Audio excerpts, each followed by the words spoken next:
कुरुक्षेत्र एक विशाल मैदान जहाँ धरती खुद भी आज भारी लग रही थी।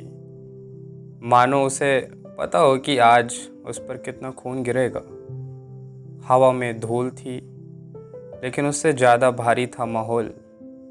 हजारों रथ, लाखों सैनिक, तलवारों की चमक, कवच की खनक और हर किसी के दिल में एक अनकहा डर, क्योंकि हर योद्धा जानता था आज जो होने वाला है उसके बाद कुछ भी पहले जैसा नहीं रहेगा।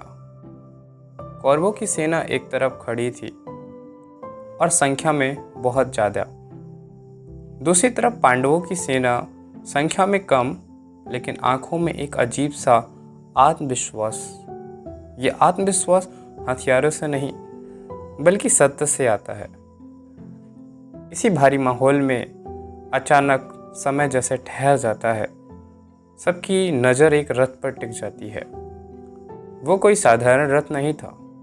सफ़ेद चमकते हुए घोड़े से जुड़ा हुआ, शांत लेकिन प्रभावशाली, जैसे अंधेरे में एक प्रकाश की किरण। उस रथ पर दो लोग खड़े थे, श्री कृष्ण और अर्जुन।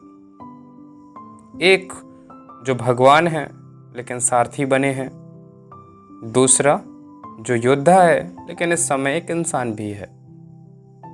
उस पल में कुछ अलग था। यह सिर्फ युद्ध का मैदान नहीं था, यह आत्मा और अहंकार का मैदान था। अचानक बिना किसी चेतावनी के एक गूंज उठती है। कृष्ण अपने हाथ में शंख उठाते हैं। उनका चेहरा शांत है, आंखों में गहराई है, जैसे उन्हें सब पता हो, अतीत, वर्तमान, भविष्य। और फिर वो शंख बजाते हैं। यह आवाज़ साधारण नहीं थी, यह सिर्फ एक ध्वनि नहीं थी, यह एक घोषणा थी। यह आवाज़ सीधे दिल में उतरती है, जैसे किसी ने अंदर छिपे सत्य को जगा दिया हो। उस शंख का नाम था पांचजन्य। यह शंख सिर्फ युद्ध की शुरुआत नहीं कर रहा था, यह धर्म की आवाज़ था। कृष्ण के ठीक पास खड़े अर्जुन भी अपना शंख उठाते हैं। उनके हाथ मजबूत हैं, लेकिन दिल में हलचल है, जिसे अभी कोई नहीं देख सकता। वो भी शंख बजाते हैं, जिसका नाम है देवदत्त। दोनों शंखों की आवाज़ मिलती है और ऐसा लगता है जैसे आकाश और पृथ्वी एक साथ गूंज उठे हों। उस आवाज़ में एक अजीब सी शक्ति थी, और वो शक्ति एक सच्चाई और एक पवित्रता की थी। और फिर तीसरी आवाज़ आती है, भयंकर, भारी और दिल को दहला देने वाली, और वो थे भीम। उनकी सांसें तेज थीं, आंखों में आग थी और हाथ में विशाल शंख, जिसका नाम था पौंड्र। जब भीम ने शंख बजाया तो धरती जैसे हिल गई। वह आवाज़ सिर्फ सुनाई नहीं दी, महसूस हुई।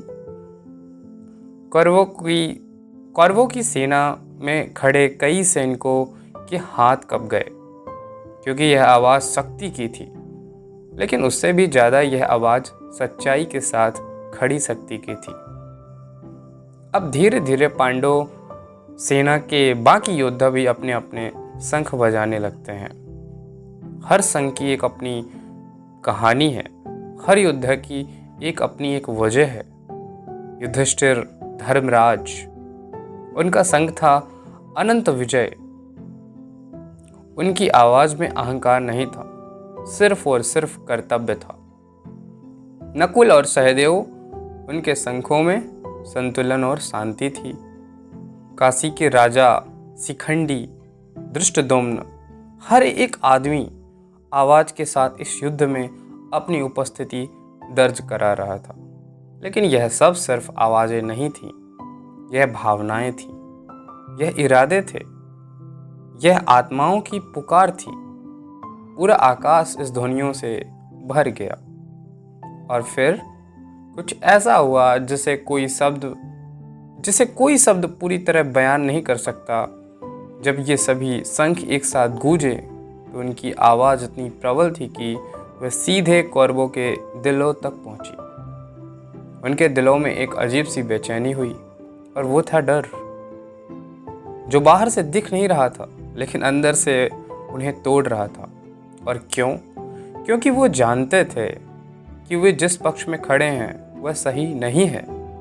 उनके पास ज़्यादा सेना थी, ज़्यादा हथियार थे, ज़्यादा ताकत थी, लेकिन एक चीज़ नहीं थी और वो है सत्य। और जब गलत के सामने सही की आवाज़ उठती है तो तलवार से पहले दिल कांपता है। कौरवों के कई योद्धा उस पल को कभी नहीं भुला पाए। उनकी आंखों में पहली बार सवाल आया, क्या हम सही कर रहे हैं? लेकिन अब बहुत देर हो चुकी थी। युद्ध तय हो चुका था। उस शंखनाद ने सिर्फ युद्ध की शुरुआत नहीं की, उसने हर इंसान के अंदर एक युद्ध शुरू कर दिया। अर्जुन के अंदर भी वह युद्ध शुरू हो चुका था, लेकिन वह कहानी अभी बाकी है। इस पूरे दृश्य को अगर आप ध्यान से समझें तो यह सिर्फ इतिहास नहीं है, यह आज भी हमारे जीवन में हर दिन होता है, हर सुबह होता है। जब आप उठते हैं आपके अंदर भी एक शंखनाद होता है। एक आवाज़ आपको सही रास्ते में ले जाने की कोशिश करती है और एक आवाज़ आपको आसान लेकिन गलत रास्ते की तरफ खींचती है। कृष्ण का शंख आपकी आत्मा की आवाज़ है, अर्जुन का शंख आपके निर्णय की आवाज़ है, भीम का शंख आपकी हिम्मत की आवाज़ है। सवाल यह नहीं कि आवाज़ आती है या नहीं, सवाल यह है कि आप सुनते किसे हैं। क्योंकि जब आप सही के साथ खड़े होते हैं तो आपकी आवाज़ भी उतनी ही शक्तिशाली हो जाती है, और जब आप गलत के साथ खड़े होते हैं तो चाहे आपके पास पूरी दुनिया की ताकत क्यों ना हो, अंदर से एक डर हमेशा रहता है। कुरुक्षेत्र का वह मैदान आज भी है, बस रूप बदल गया है। आज ये आपके दिमाग में है, आपके फैसलों में है, आपके रिश्तों में है, हर जगह हर दिन एक शंख बजता है। अब फैसला आपका है, आप उस आवाज़ को अनसुना करेंगे या उसके साथ खड़े होंगे।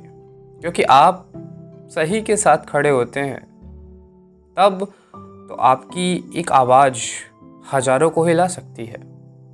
और यही था वो पल जब युद्ध शुरू होने से पहले ही सच्चाई ने अपनी पहली जीत दर्ज कर ली। जय श्री कृष्ण।